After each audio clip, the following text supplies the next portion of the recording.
শেখের ফতোয়া শেখ নিজে যখন ধরা পড়ে যায়, অবশ্যই আপনারা ভিডিওটি দেখলে বুঝতে পারবেন। আমার আল্লাহ বললেন যারা সুদ খায় এরা মোমেন না।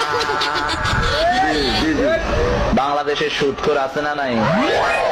চ্যাম্পিয়ন পুরস্কার আছে না নাই? নোবেল পুরস্কার আছে না নাই?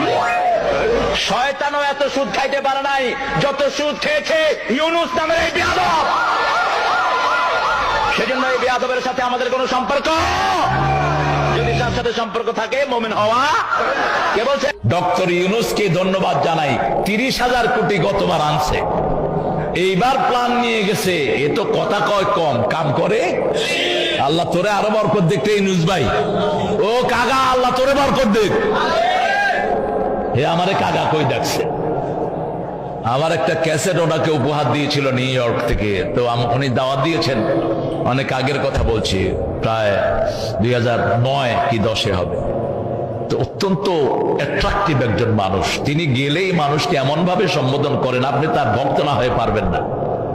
আমি গেছি, সালাম দিলাম, কয় বাজি অনে আর উপর বেশি গোস হয়ে গিয়ে না না হ্যালো, অনের উপর না, অনের হামের উপর গোস হয়ে দেবা বাজি একজন বুকাইন। 6 ভাই 5 ভাইয়ের নামে নবীদের নাম ছিল।